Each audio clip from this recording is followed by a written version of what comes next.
Salut les amis, j'espère que vous allez bien. Je suis à la fabrique de Sousa au Cameroun où j'ai eu la chance de discuter avec Nathalie Toquet de son dernier ouvrage.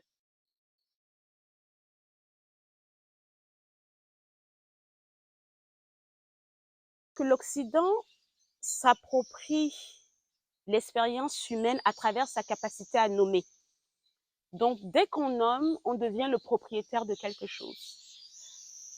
Une petite digression, par exemple, l'idée de la découverte des Amériques. Mais en fait, c'est la première fois qu'une personne d'ascendance européenne arrive quelque part, elle décide que c'est une découverte. Par conséquent, les populations qui habitent sur cette terre et qui ont toujours existé n'existent pas.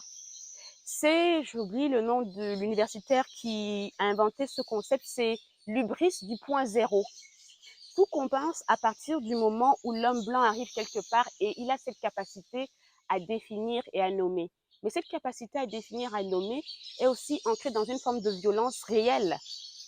Et la philosophe littéraire Sylvia Wynter parle de l'histoire de Robinson Crusoe de Vendredi. Elle dit, s'il se battait homme à homme, main à main, mano à mano, il est certain que Crusoe aurait pu le remporter, mais c'est l'arme à feu, le revolver qui s'insère entre la relation des deux hommes qui fait que Crusoe, c'est l'homme, c'est l'humain, et Vendredi devient l'indigène. Et cette métaphore peut s'appliquer également dans la dimension de la production de savoir. L'expérience est humaine, tout ce qui est humain n'est pas étranger à un être humain. Mais la tradition de l'écriture, d'une certaine manière de concevoir le savoir, dont on crée un terme, l'existentialisme. Mais même l'existentialisme sartrien, on voit qu'il est inspiré de personnes comme Kierkegaard. Il y a toute une tradition qui précède. Mais comme il a nommé le champ philosophique, on a l'impression que tout commence avec lui. La personne Ibo, Yoruba, Soninké, Wolof qui se trouve dans la cale du bateau négrier se pose ces questions. Son monde s'effondre, comme dirait Chinua Achebe, mais il est en vie dans un monde qui s'effondre. Et il y a d'autres, leur monde s'effondre aussi. Ils se posent des questions. Où va-t-on? Qu'est-ce qui va m'arriver? Où suis-je? Que dois-je faire? Que puis-je être? C'est des questions que tout être humain se pose. Mais il n'y a pas l'idée qu'on va créer un champ philosophique, qu'on va produire un discours qui fait que tout commence à partir de Sartre. Il se pose la question de la liberté. Par définition, si vous êtes privé de liberté de vous mouvoir, votre corps devient un objet. Mais vous n'êtes pas un objet. Vous savez que vous êtes un humain transformé en objet. Tous les jours où vous vous levez, vous vous posez cette question, comment m'en sortir? Comment vivre dans les circonstances problématiques qui sont les miennes? Ce sont des questions humaines. Donc pour moi, en fait, la race est un mot qui nous enferme dans des pièges où on efface le fait que ce sont des êtres humains qui traversent une expérience. Donc moi, ma contribution est la suivante. Je voudrais montrer ce que ces gens-là apportent à l'humanité. Qu'est-ce qu'ils nous disent sur la mort, la joie, la capacité à aimer, la capacité à créer dans un monde où on vous dit que vous n'êtes rien.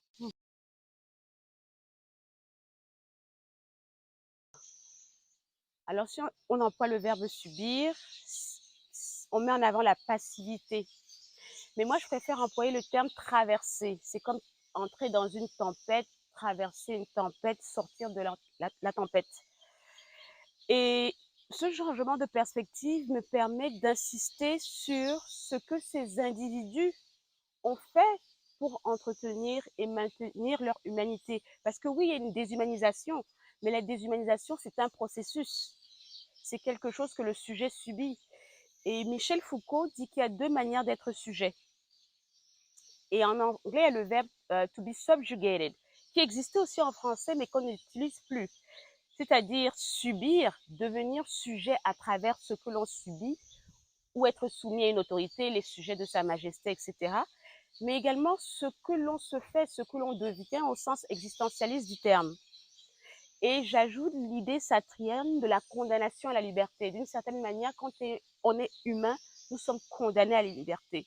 Donc c'est un changement de perspective parce que j'estime qu'une personne opprimé ne se définit pas forcément en tant que personne opprimée.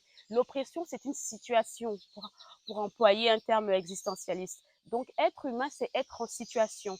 Et en anglais, si vous dites I am in a situation, ça veut dire j'ai un problème, ou je suis dans une situation problématique. Donc, en fait, j'analyse toute cette histoire à partir d'une perspective où l'humain est face à une situation, est face à un problème qu'il n'a pas créé, mais malheureusement, qu'il le veuille ou non, il est condamné à le solutionner parce qu'il en va de son humanité.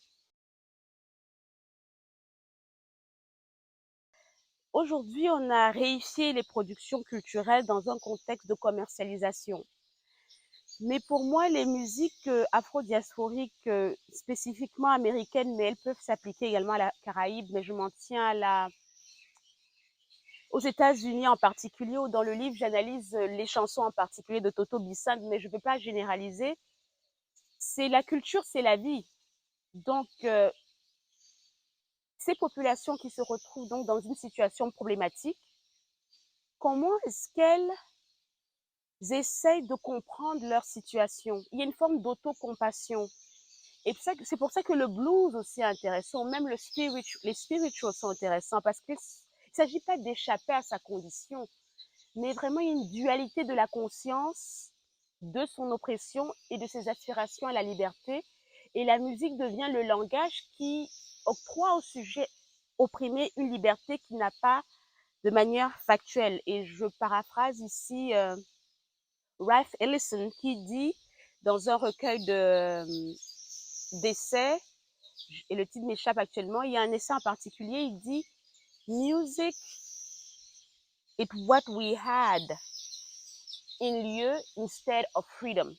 Et il dit qu'un esclave, une personne réduite en esclavage qui joue d'un instrument, c'est plus un esclave parce qu'à travers sa créativité musicale, il produit quelque chose.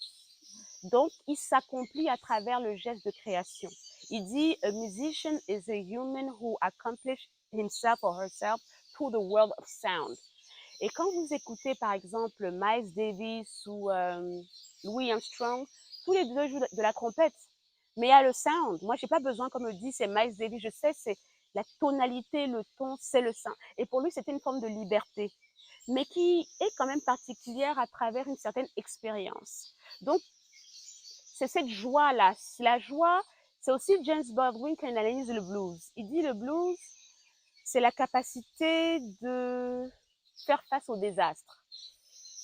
L'esclavage, le lynchage, la violence, la discrimination. Il utilise les chansons de blues et il dit dans le blues, il y a toujours une forme de dissonance harmonieuse. Donc vous écoutez une chanson qui peut narrer une histoire tragique, mais la mélodie est rythmée et upbeat. Elle n'est pas triste du tout. Donc il y a une contradiction entre le côté rythmé et plutôt joyeux de la mélodie et la tragédie qu'on en entend dans les paroles.